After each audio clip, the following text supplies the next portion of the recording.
last but certainly not least, and the person I have to give credit to for today, Mr. Morocco, Gianfranco. Hey, Look at that, he's got the shirt. I love it. gotta represent, man. Gotta represent. I love it. Good to Buon see you. Natale. Buon Natale. Christina, all right. She's Look at awesome. this, she's the best. All right. So, as I was mentioning earlier, and I have to give background to all of this because I have longtime friendships and relationships, but Gianfranco and I have been friends for literally 20-something years. I can't even count how many, but since I've come to Rhode Island, one of the first probably 10 people I met outside of my classmates and going to school was John, and I ran into him in Di Pasquale Plaza at Caffe Dolce Vita. I think you were literally just opening, so it's got to be 25 years, right? Close to that. When did you graduate high school? I graduated. When you came. I came in '91, Yeah. so it's been I opened in '92. in '92. Yeah, so it's amazing, and believe it or not, and you know a lot of people out there are going to say, no way, Rick Simone's friends with anybody that long. We've been friends that long, so Yeah, we never fought. no, not You're at like all. one of the few people that haven't fought with me, man. Probably. So John has been a staple on Federal Hill for that long. He's had many entrepreneurship ideas and things that he's accomplished and done up there, and Caffe Dolce Vita has been the longest staple of being up there. And this is where I can say is that when I came here, I didn't feel like I left what I had, craved from home and being there from the Italian food and that side of things. And you were probably the first place I had La Vigilia outside of New York with my family.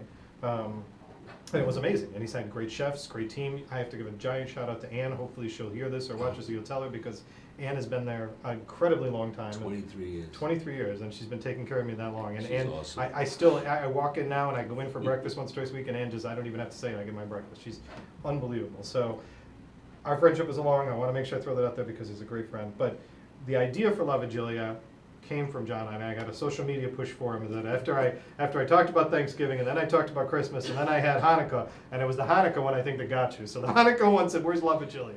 So that's where it came from, and as you can tell, I had no problem bringing in guests today to be able to want to talk about it and be a part of it. And your menu, I think, goes on for the longest period of time. Yeah, we do it all month. All month. The whole month of December, of course, Christmas Eve as well. It's 7 courses, and it's only $30. 7 courses. For $30, and these are the actual 2 of the 7 courses. So let's talk about these courses here, because the Okay. smell is driving me crazy right now. So this is a fritto misto, which is smelts, fried calamari, and shrimp, tossed in some hot peppers and agro dolce, sweet and sour. Mhm. And this here is antipasto frutto di mare, which is almost the same thing, but except this is boiled and Right. marinated in olive oil, and the lemon actually helps cook it. And then, of course, we finish it off with chestnuts, which in my family, till this day, my mom and dad are still alive, and every night they have to have chestnuts. what they have in to have. December. Yeah. That's awesome.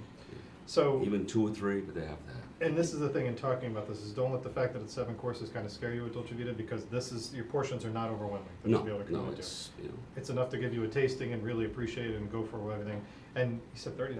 yeah, $30. I do it mostly just to keep up That's my amazing. traditions.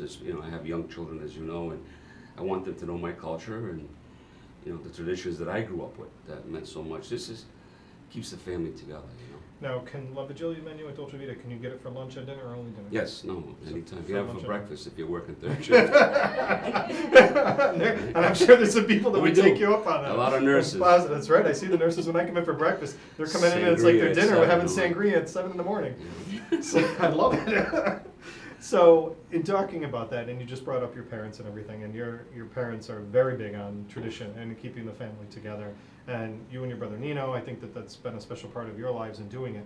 Can you tell us a little about some of the traditions that you grew up with in addition to La Vigilia? Well, I think, somebody has previously mentioned, as immigrants, we came over and we brought our traditions, but my Vigilia, when I was a child, I came here almost 50 years ago, included stuff that normally, that's what we ate: anchovies, bacala, fried, boiled, baked, stuff that, it was great. Now I appreciate it, but as a kid, you're not really a fan of it. So Right. then, obviously going to school and seeing other kids that were having big stuffed shrimp, lobster, which, we never even heard of or could afford.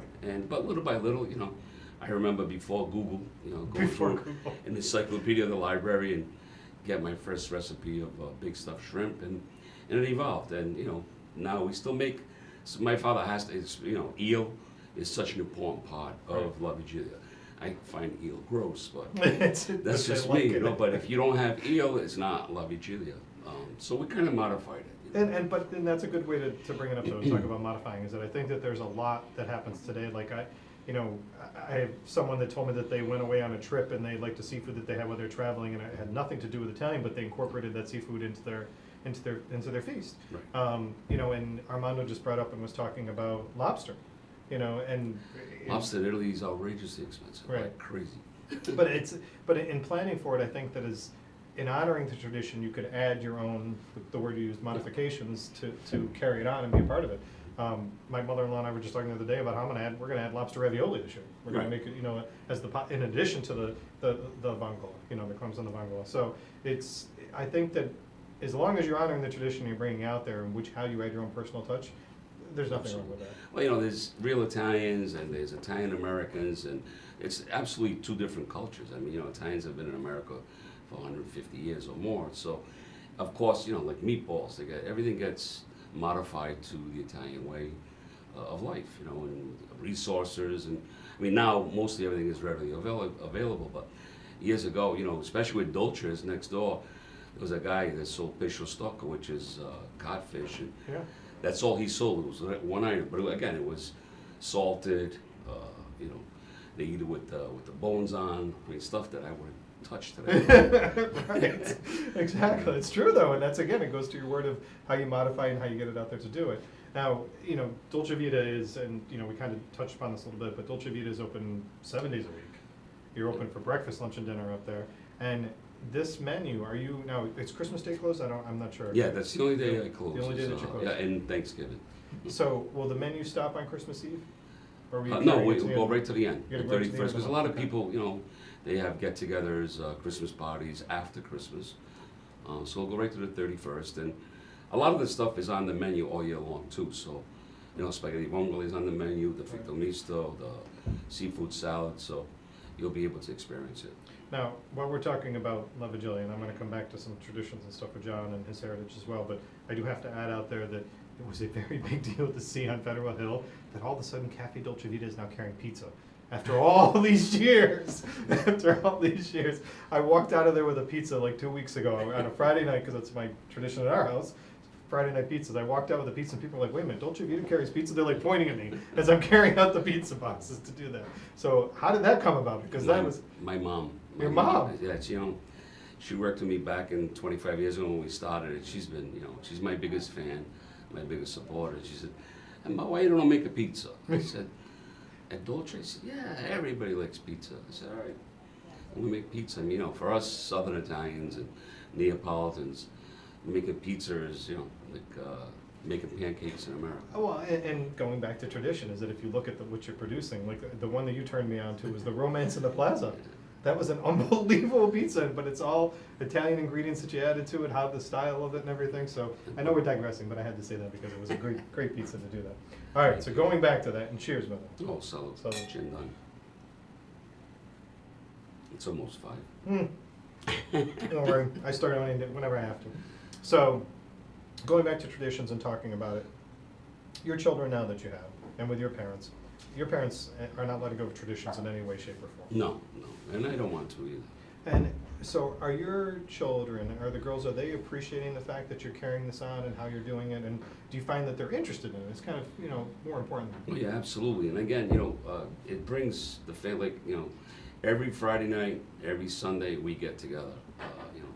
Unless you're sick and have a doctor's note, you have to be at my mom's house. And they look forward to it. They look forward to seeing their cousins, because your cousins are your first best friend. And family is everything, in the Italian culture. Without your family, it's, you have nothing.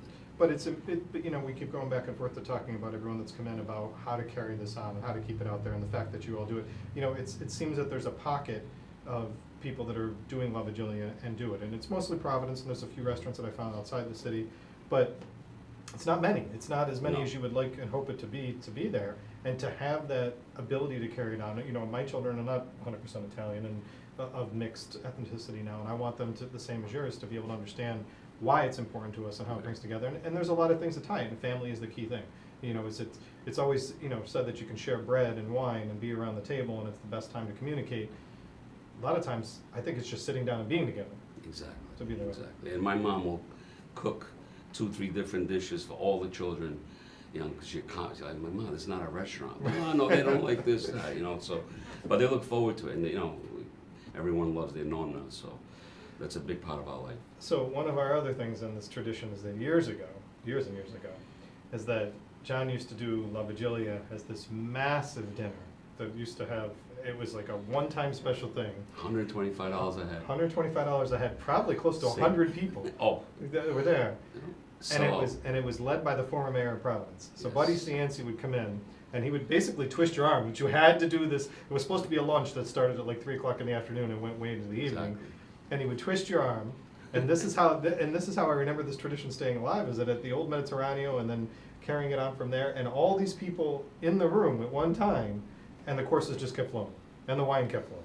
To do it, right? People would line up for that. I remember him, you know, we always had to add seats. Right. And we put seats and tables on the inside, we put seats outside, and people would still sit there in the winter, you know. He was, as you know, he was the best marketer in the world. He was the biggest cheerleader for the city overall. Sure was. So, any other traditions that you found that your parents have wanted to carry on? We talked earlier about the Epiphany, talked about the different things that are out there. Is there any other things that you feel have been special that you've seen? I mean, we're up on Federal Hill and people are still speaking Italian on a regular basis. You know? Yeah, of course. Yeah, So we have, but do you feel that some of those are, that you're still carrying on, or that you see others?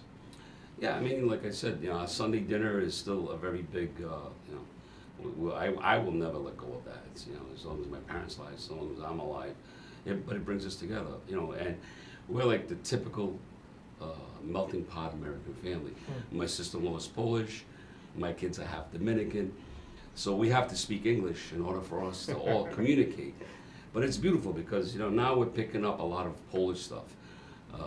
We, you know, some Dominican stuff. So it's an amalgamation of all our cultures coming together, and again, it's about family. No, and that's true. We mentioned earlier when Zach came in, and you know, Zach is a young kid. He's the cultural director now at Holy Ghost, and we talked about, he was our very first guest, and we talked about how Holy Ghost started as an Italian church. Yeah, no, You know, and now it's Mass. a mix. Yeah, They have Mass in Latin, right, in Spanish. Yeah, and they also have Mass still in Italian, so they're carrying on those traditions of what they have up there. Mhm. So I think that's a really good point. But I want to thank Gianfranco, because if it weren't for him, I probably would not have done La Vigilia. Now this is probably going to become an annual tradition of making sure that I cover it. Awesome. So thank you for coming in today. It was awesome to have you. Salute, Cina. Merry Salute Christmas. everyone. Buon Natale a tutti. So as I start to wrap up to talk about this, is that the purpose, again, with many of these segments of how we bring things together, is to try to educate, inspire, and honor, in some cases, these traditions.